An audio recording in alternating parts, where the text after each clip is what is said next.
Olá, pessoal. Aqui é Jamaria Oliveira Filho, eu sou professor titular de Neurociências da UFBA. A gente vai falar um pouquinho hoje sobre a estrutura do tronco encefálico, tá?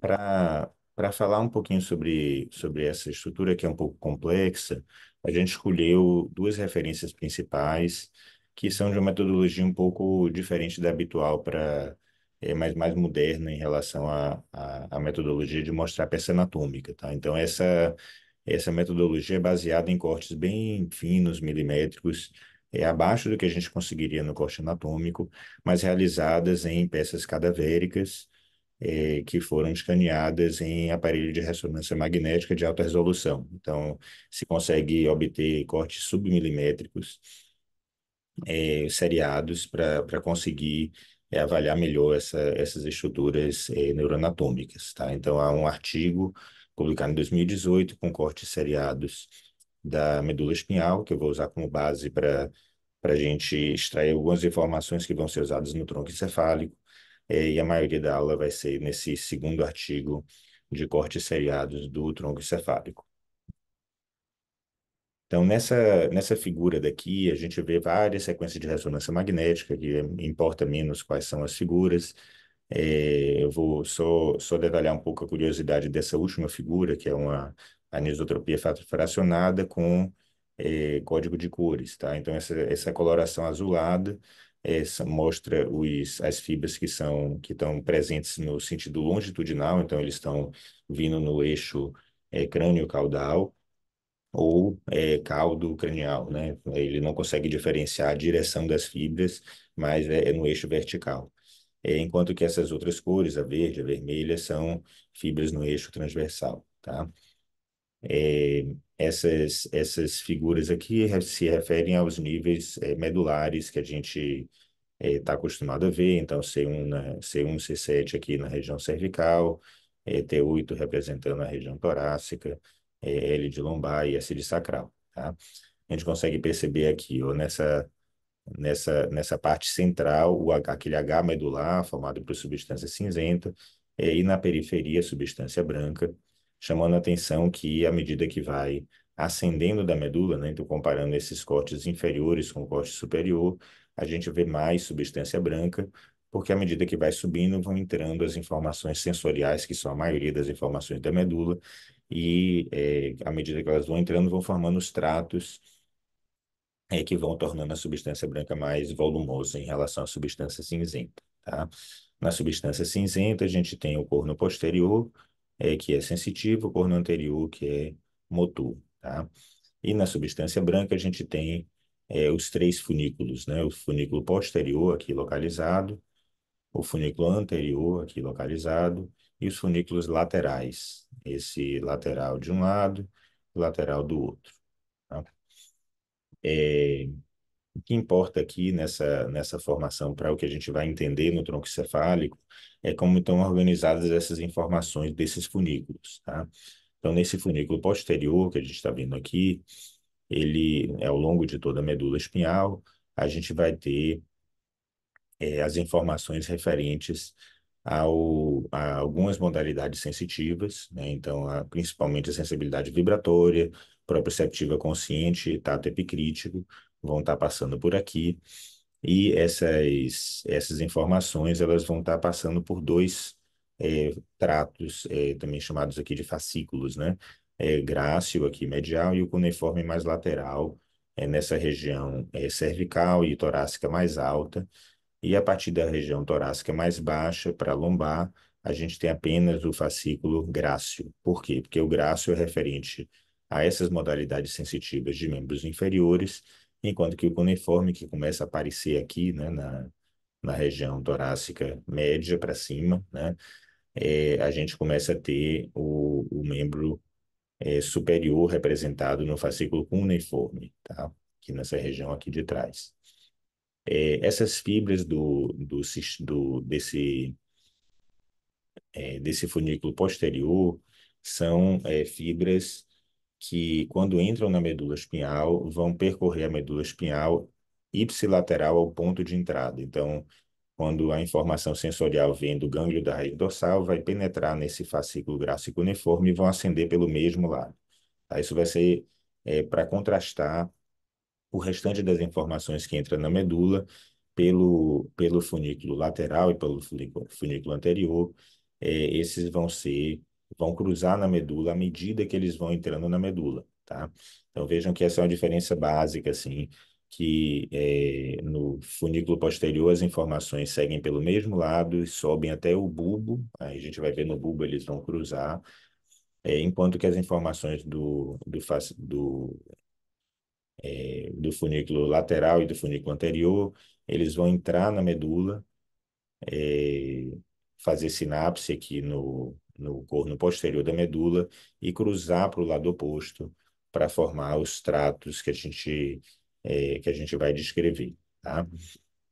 Bom, quais são os tratos que estão presentes aqui nesses funículos lateral e funículo anterior? Esse sistema que a gente chama de anterolateral.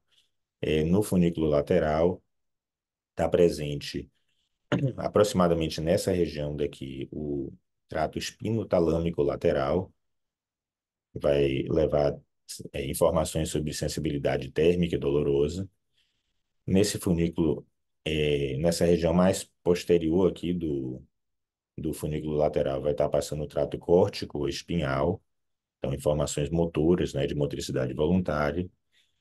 E aqui, no funículo anterior, vão estar correndo aqui os tratos espinotalâmicos anteriores, né, de um lado e do outro, referentes à sensibilidade tátil, é o tato protopático que a gente chama, e aqui atrás um pouco vai estar o trato córtico-espinhal anterior, também relacionado à motricidade voluntária, mas principalmente de musculatura mais proximal, em relação ao que existe para o trato córtico-espinhal lateral, tá?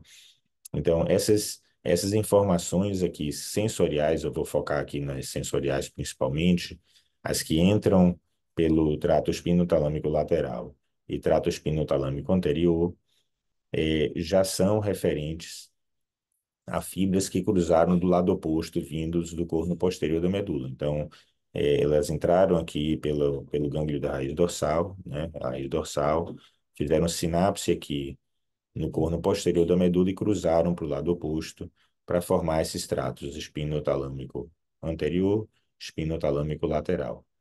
A diferença para o fascículo grácil cuneiforme é que o gânglio da rede dorsal vai gerar um axônio que já vai ascender, que não vai fazer sinapse na medula, né? Ele vai ascender pelo fascículo grácil cuneiforme, pela medula espinhal toda, e vai fazer sinapse somente lá no bulbo, tá? Nas estruturas que a gente chama de núcleos grácil cuneiforme, tá ok? Então, essa revisão geral da medula espinhal para a gente entender um pouco como funciona. A partir do bulbo e a gente vai seguir no sentido caudo cranial para poder vocês já pegarem algumas informações da medula que vão usar ao nível do bulbo, tá? Então, como é que são esses cortes? Esse corte daqui é um corte sagital, passando assim, pegando todo o tronco cefálico, né? Passando aqui na linha, no eixo mediano. Esse é um corte que vai estar na região inferior do bulbo, né? Então, o bulbo caudal. Percebam que ele está abaixo aqui do núcleo olivar, então aqui abaixo da oliva, e aqui medialmente você tem a pirâmide aqui, só para vocês se localizarem, tá? O que que a gente consegue perceber aqui? Nesse corte, vou começar por estruturas que vocês já viram ao nível da medula. Então, aqui você tem a terminação do fascículo grácil, fascículo cuneiforme, nos núcleos grácil e núcleo cuneiforme, tá? Então, essas estruturas aqui, 1 e 3, são núcleo grácil e núcleo cuneiforme. O que é que vai acontecer com essa informação que está chegando aqui? Essas fibras que estão chegando aqui são, de novo, aí, referente à sensibilidade de tato epicrítico, propriocepção consciente, sensibilidade vibratória, vão estar fazendo sinapse aqui, e aqui são informações até aqui, ipsilaterais, e aí, a partir daqui você vai ter cruzamento dessas informações por umas fibras que a gente chama de arqueadas, a gente consegue ver algumas delas aqui, né, nessa região, para formar essa estrutura que está aqui em 14, que é o leminístico medial, tá? Como o próprio nome diz, né, é uma estrutura medial. Os leminísticos todos são informações sensoriais no tronco que vão levar informações para o tálamo, tá? Então, esse leminísco medial vai estar levando informações de sensibilidade tátil, epicrítica, propriocepção consciente e sensibilidade vibratória para o tálamo. E nesse corte aqui, a localização é aqui, tá? É, aquela informação que veio dos tratos espinotalâmicos, lateral e anterior, está passando por aqui, ó. Então, essa estrutura que está aqui em 10 é a junção dos tratos espinotalâmicos anterior e lateral, para formar o que a gente chama de leminísco espinhal, tá? Lembrem que esse leminísco espinhal já é decorrente de informações que são cruzadas já, né? Já são informações que vieram do hemicorpo contralateral e foram cruzando ao longo da medula. Bom, quais são as outras estruturas diferentes dessas que a gente viu no tronco cefálico e que estão presentes aqui no bulbo? Eu vou começar por aqui pela frente, né? Então, essas estruturas que são mais ventrais tendem a ser mais motoras. Aqui são as pirâmides, de um lado e do outro, essa é a estrutura maior, tá? Aqui para trás eu já mostrei o laminísco medial. Essa estrutura que está aqui na linha média chama núcleo da RAF, tá? Da RAF. Esses núcleos da RAF são um conjunto de núcleos ao longo de todo o tronco encefálico que tem uma alta concentração de serotonina, do neurotransmissor serotonina, e vão estar envolvidos em vias analgésicas e vias do sono também, algumas das fases do sono. Isso que está em 13 aqui é uma região que se repete ao longo de todo o tronco cefálico, chamado fascículo longitudinal medial. Esse fascículo longitudinal medial ele integra núcleos motores de nervos cranianos ao longo de todo o tronco cefálico, tá? Um pouco mais daqui para trás, né, a gente vê o núcleo aqui do do hipoglosso e mais um pouco aqui atrás do vago, tá? E aqui lateralmente a gente vê o, o núcleo do trato solitário, que é uma estrutura conjunta de três núcleos, de três nervos cranianos, que são o sétimo, nono e décimo, relacionados aqui à função da gustação, tá? Então, esse quatro aqui, núcleo do trato solitário, função gustativa, sétimo, nono e décimo. Aqui atrás, esse que está em 11, é o núcleo ambíguo, nono e décimo nervos compõem essa região do núcleo ambíguo, e a função desse núcleo ambíguo vai ser fazer motricidade, então deglutição com a motricidade do palato, da faringe, né? Da faringe. Então, na hora que está deglutindo, esse núcleo que vai estar ativo nessa região, esse que está em 11. Tá? O restante dessa área daqui, que não parece ter núcleo nenhum. Então, eu vou mostrar aqui essa região daqui que a gente está vendo, não tem núcleo de nervo craniano, não tem trato passando, é o que a gente chama de formação reticular, tá? A formação reticular é um conjunto menos denso assim de núcleos do que acontece na substância cinzenta e menos denso de substância de axônios do que a substância branca, tá? Isso dá um aspecto menos denso, né, mais reticular a essa região, por isso chama formação reticular. E a principal função dessa região aqui da formação reticular é regular o estado de ciclo de sono e vigília. Tem alguns outros núcleos também relacionados à analgesia, né, especificamente ao nível do bulbo, é onde está localizado o centro respiratório e o centro vasomotor. Ok. E mais que temos aqui? Nessa região daqui, 7 e 8 aqui, são o que a gente chama de núcleo, o núcleo e o trato espinhal do nervo trigêmeo, tá? O nervo trigêmeo, vocês vão ver, é um dos nervos cranianos que tem um núcleo mais difuso ao longo do tronco cefálico, tá? Isso porque o nervo trigêmeo, ele é um nervo sensorial para a região da cabeça, de toda a cabeça, né? E aí você tem que ter núcleos separados, assim como existe na medula espinhal, para levar tipos de modalidade sensitiva diferentes, tá? Então, esse núcleo do trato espinhal do trigêmeo, vejam que a proximidade maior é com esse leminísco espinhal, está relacionado com a sensibilidade térmica e dolorosa, da mesma forma como esse leminísco espinhal faz, tá? Você tem um núcleo, então é substância cinzenta aqui, e você também tem fibras, que é mais substância branca, chamado trato espinhal do trigêmeo, tá? Ok. O próximo corte que a gente vai mostrar é o bulbo rostral, tá? Nesse bulbo rostral, a gente já vai passar aqui pela região das olivas, e aí a gente vai mostrar nessa região mais rostral, ele corresponde na macroscopia à porção aberta do bulbo, tá? Então, o que a gente tinha mostrado abaixo era a porção fechada do bulbo, a porção aberta do bulbo é a porção que se abre para o quarto ventrículo, que é essa estrutura daqui, né? Que é essa cavidade localizada aqui. Se vocês lembrarem, no assoalho do quarto ventrículo, você tem o suco limitante, que vai separar uma área mais motora no assoalho do quarto ventrículo de uma área mais sensorial.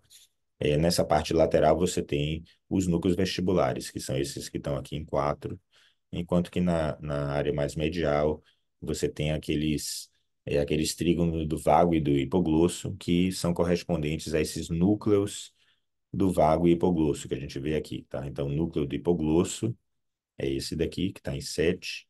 O núcleo do vago está um pouco mais lateral, é esse que está aqui em 6, tá? Um pouco mais atrás, a gente vê aqui o núcleo do trato solitário, que é aquele núcleo que eu mostrei para vocês, tem relação com a gustação, e um pouco mais atrás aqui o núcleo ambíguo, que são fibras do nono e décimo relacionadas à deglutição, tá?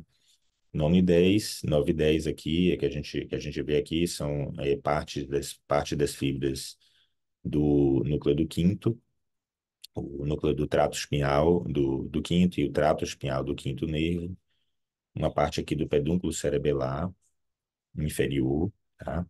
E aqui na frente a gente vê algumas estruturas que a gente já tinha descrito na outra, no outro nível do bulbo, né? A gente tem o leminísco medial, então fibras que já cruzaram aqui, de sensibilidade tato epicrítico, vibratória e propriocepção consciente. 18 aqui estão as pirâmides. Aqui estão as olivas, então principalmente aqui o núcleo olivar inferior, que é o principal deles. Notem que o formato dele é muito parecido com o núcleo denteado do cerebelo, e a função dele é justamente aquele aprendizado motor, fibras ólivo-cerebelares que vão levar essa informação de aprendizado motor ali, tá? Em 13 aqui está o, a formação reticular nessa região daqui.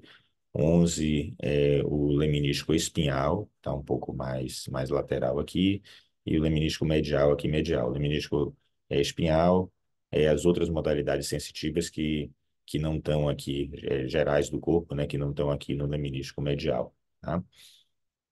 Em 8, que eu falei, ao longo do tronco inteiro, tá esse fascículo longitudinal medial, que é responsável pela integração dos núcleos motores dos nervos cranianos, tá? E o que está aqui em 16 são os núcleos da RAF, que vão estar ao longo, aqui na linha média, né? O núcleo serotoninérgico aqui do bulbo, ok? Vamos aqui para o próximo. A gente vai subir um pouquinho para a ponte, tá? Na ponte, a gente já tem uma separação um pouco melhor do que são estruturas motoras e sensitivas do tronco cefálico, tá? Então, esse é um corte mais caudal. A principal estrutura que dá a característica dessa região são essas fibras aqui do nervo facial. Então, ao nível do colículo facial que a gente vê ao longo na parte do assoalho do quarto ventrículo, tá? Então, olhando um pouco mais aqui de perto, o que a gente consegue observar aqui? O colículo facial, ele é formado pelo núcleo do nervo abducente, que é esse que está aqui em 7, e as fibras do nervo facial, tá? As fibras do joelho interno do nervo facial, joelho a gente chama porque está fazendo uma curva aqui, tá? Como é que ele se origina? Ele se origina do núcleo do nervo facial, que é esse que está aqui em 12, e as fibras em seguida vão contornar o núcleo do nervo abducente. Isso que está aqui, essas fibras do nervo facial estão contornando aqui o núcleo do abducente, que está aqui esse em 7, e ele vai seguir esse trajeto aqui para emergir aqui na frente da ponte, no sulco bulbopontino, tá? Então, essa é a forma mais fácil que eu acho de reconhecer que aqui a gente está na ponte mais caudal, né? Como é que a gente divide essa ponte aqui? A gente divide a ponte em duas porções. A porção mais ventral é chamada de base da ponte. A porção mais dorsal a gente chama de tegmento da ponte, tá? Eles são divididos pelo quê? Por essa estrutura que está aqui em 20, que é uma estrutura que é relativamente fácil de identificar nas peças anatômicas, chamado de corpo trapezoide. O que é esse corpo trapezoide? O corpo trapezoide, veja que é uma estrutura, essa estrutura que está aqui em 20, é uma estrutura formada pelo cruzamento das fibras auditivas no tronco cefálico. Tá? Como é que é essa via auditiva que a gente consegue identificar uma parte dela aqui? A gente não consegue ver aqui nessa região do tegmento os núcleos cocleares. Então, que eles estão vindo de fibras do oitavo nervo craniano. A gente consegue ver os núcleos vestibulares. Desses que estão aqui em 6 são os núcleos vestibulares. Mas lembrem que quando o oitavo nervo entra, né, entra aqui pela parte lateral do subcontínuo, ele vai ter uma parte vestibular que vai fazer sinapse aqui nos núcleos vestibulares e tem uma parte coclear que vai fazer sinapse nessa porção aqui do tegmento da ponte, tá? E algumas dessas fibras vão ascender pelo mesmo lado e outras vão cruzar para o lado oposto, formando o corpo trapezoide, tá? A repercussão clínica disso, que para passar para vocês, é que a via auditiva, a partir daqui, ela segue uma parte pelo mesmo lado, outra parte pelo lado contralateral. Então, dificilmente você vai ter sintomas de perda auditiva completa por lesão de via auditiva a partir daqui, tá? Você pode ter por lesão na orelha, no nervo vestibular coclear, mas da ponte para cima, tipicamente, não há uma repercussão auditiva importante, exceto se a lesão for exatamente no ponto de entrada, mas a partir desse ponto aqui, geralmente não há uma repercussão importante, tá? Que um lado compensa o outro.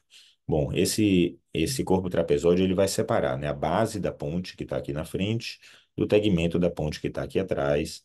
A base da ponte é motora, tá?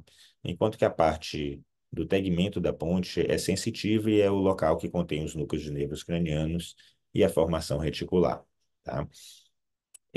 O que é que a gente consegue ver aqui na frente, né? A gente consegue ver em 22 aqui as fibras do trato córtico-espinhal já bem discriminadas e as fibras transversais da ponte, que a gente vê essas fibras, né, percorrendo de um lado para o outro, que a gente nas aulas de macroscopia da ponte, a gente consegue ver também essas fibras transversais. Então, essas são fibras transversais e a gente consegue individualizar alguns núcleos, né, que são os núcleos pontinos próprios, vão estar no meio da via cerebelar, né?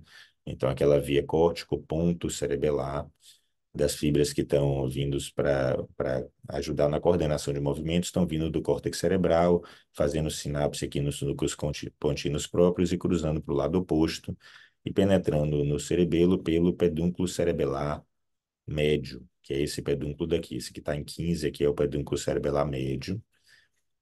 E isso que está aqui são as fibras do quinto nervo aqui. Lembrem que a origem aparente do quinto nervo é justamente essa junção da ponte com o pedúnculo cerebelar médio. E aqui as fibras do quinto nervo saindo aqui, né? Vejam aqui que a gente consegue identificar nessa figura da ressonância magnética, tá? O que mais que a gente consegue ver aqui? A gente consegue ver algumas fibras do trato espinhal ainda do nervo trigêmeo, tá? Então, núcleo e trato espinhal do trigêmeo. Aqui o fascículo longitudinal medial, então a integração das fibras, né, dos núcleos de nervos cranianos motores, os núcleos da ráfia aqui em 14, 13 aqui a formação reticular, então conjunto de núcleos aqui principalmente relacionados a ciclo de sono e vigília, tá? E esse que está aqui em 18 é o que a gente chama de leminísco lateral, tá? O leminísco lateral como todo leminísculo, informações indo para o tálamo, e esse leminísculo lateral, ele está relacionado à via auditiva também, tá? Então, depois que você tem cruzamento das fibras aqui do corpo trapezoide, ele vai formar o leminísculo espinhal que vai para o tálamo. Na verdade, esse leminísculo espinhal vai para o tálamo, mas ele vai fazer uma sinapse antes com o colículo inferior, que a gente vai ver um pouco mais acima, tá? Essas estruturas aqui, 17 e 19, 17 leminísculo medial, 17, desculpa, 19 leminísculo medial e 17 aqui o leminísculo espinhal, tá? O leminísculo espinhal, lembrando novamente, né, temperatura, dor, tato, protopático, pressão, e o leminísculo medial, sensibilidade vibratória, propriocepção consciente e tato epicrítico. Beleza, vamos seguir adiante. Na ponte rostral, que a gente consegue, o que consegue observar? Já um formato da ponte rostral, então nesse nível daqui, ainda não está no mesencéfalo, a gente vai conseguir observar que o formato já está começando a se apresentar um pouco parecido com o do mesencéfalo, né?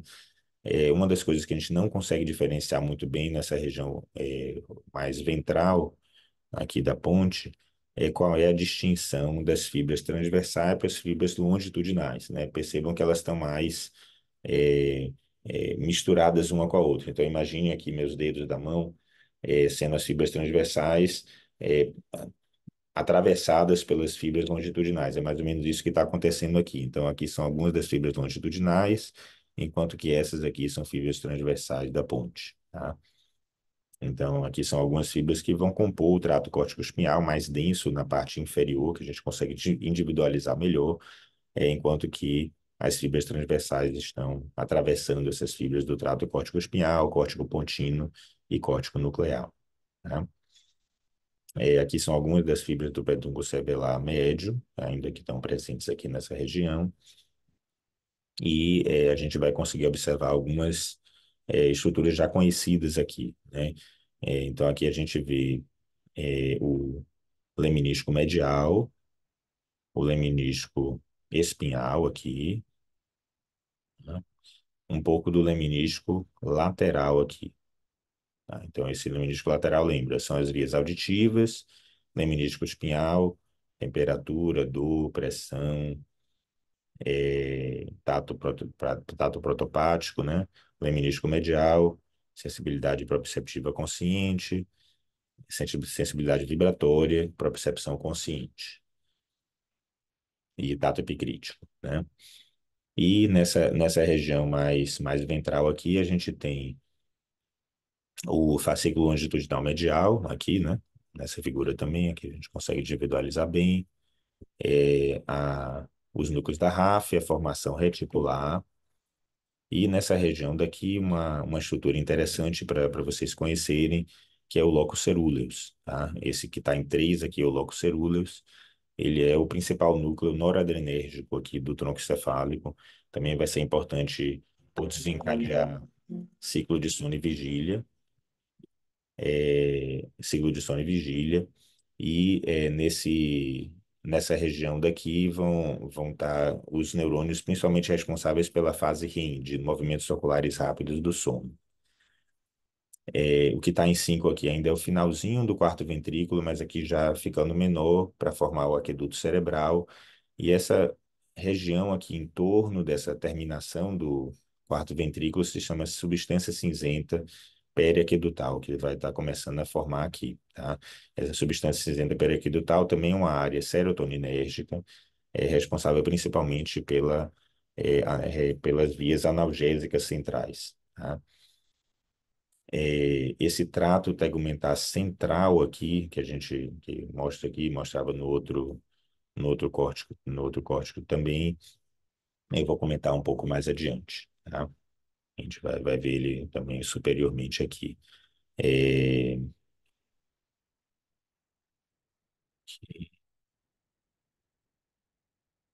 Bom, e finalmente o mesencéfalo, que a gente vai ver aqui, vai ter algumas características um pouco diferentes, né, da ponte. A gente vai ver o formato, dá para perceber que é bem que é bem diferente dessa região da ponte. A gente vê que parece esse Mickey aqui invertido, né? Mickey aqui invertido. Como é que a gente separa o mesencéfalo? A gente separa ele pela presença desse aqueduto cerebral aqui, né? Então, o aqueduto cerebral, ele vai separar uma parte posterior, que é o chamado teto do mesencéfalo, da parte ventral, que chama de pedúnculo cerebral. Isso tudo aqui é o pedúnculo cerebral. E o pedúnculo cerebral a gente divide pela substância negra, essa estrutura que está aqui, em base do pedúnculo cerebral e o tegmento do pedúnculo cerebral. Tá? O tegmento é homólogo ao tegmento da ponte que a gente viu. Então, na verdade, o que existe aqui no mesencéfalo é uma área extra que é a base do pedúnculo cerebral. Bom, nesse teto, então, nesse corte mais inferior, a gente está aqui ao nível dos colículos inferiores. Então, essas estruturas que a gente está vendo aqui em 1 são os colículos inferiores, e aqui em 4 a gente está vendo o, a penetração aqui do colículo inferior, a saída, na verdade, do colículo inferior, o braço do colículo inferior, indo para o corpo geniculado medial, né? O corpo geniculado medial. Nessa região aqui do aqueduto cerebral, a gente tem em dois o, a substância cinzenta periaquidutal, que é responsável pelas vias analgésicas centrais. Aqui atrás, a gente tem o fascículo longitudinal medial, que vai ajudar a integrar os núcleos motores de nervos cranianos. E em 5 aqui, a gente tem o núcleo do quarto nervo craniano, do nervo troclear, né? Ele vai estar saindo, é o único nervo que emerge na parte dorsal do tronco, né? É um dos nervos que vai fazer a movimentação ocular. Esse trato tegumentar central, vocês viram naquele outro corte inferior, ele vai estar levando fibras de gustação para a região da, do tálamo, né? Para a região do tálamo, mais especificamente o núcleo ventral póstero medial. Tá? Isso que está em 10 é a formação reticular aqui do mesencéfalo, então principalmente núcleos relacionados à regulação do ciclo de sono e vigília. Essa estrutura 8, a estrutura 9, né? A estrutura 8, o leminísco espinhal, o, a área 9 aqui é o leminísco medial. A substância negra, a importância dela principalmente para síntese de dopamina, é a principal local de neurônios dopaminérgicos do sistema nervoso central, cuja lesão e a deficiência de dopamina aqui vai gerar a doença de Parkinson, né?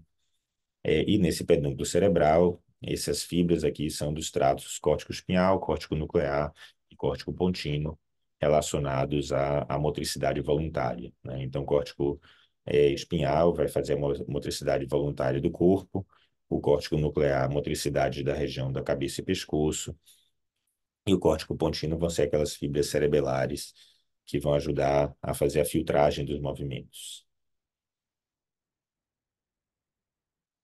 E, finalmente, o mesencéfalo rostral, que a gente vai mostrar agora, vai ser um corte ao nível do colículo superior, tá? Então, o que a gente vai estar mostrando aqui, esse que está em 1 são os colículos superiores, isso que está em 4 é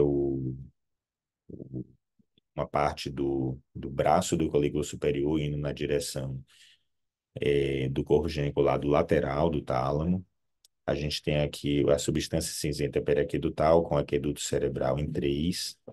A substância é o trato tegumentar central, levando sensibilidade gustativa, né, para a região do tálamo, o núcleo ventral posterior-medial.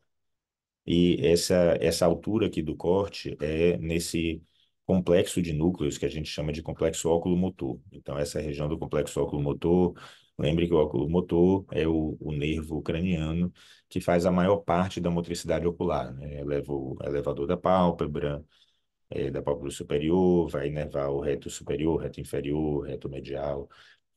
Então, como são vários músculos, esse núcleo ele é mais volumoso do que o núcleo do quarto e do sexto nervos. E aqui ao redor dele você vai ter o fascículo longitudinal medial terminando de integrar esses núcleos de nervos cranianos. Nesse nível também você vê algumas fibras aqui do núcleo rubro, né? Então, lembrando aqui que o núcleo rubro faz parte da via cerebelar, né? Vai ajudar na correção dos movimentos daquela zona intermédia do cerebelo. E aqui são algumas fibras do pedúnculo cerebelar superior. Tá? De novo aqui, leminísco medial, leminísco espinhal, então leminísco medial, sensibilidade proprioceptiva consciente, vibratória e tato epicrítico, e o leminísco espinhal relacionado à temperatura, dor, pressão, tato protopático, né? É isso que está em 7 aqui, a formação reticular, substância negra, e aqui a base do pedúnculo cerebral com os tratos córtico-espinhal, córtico nuclear e córtico pontino.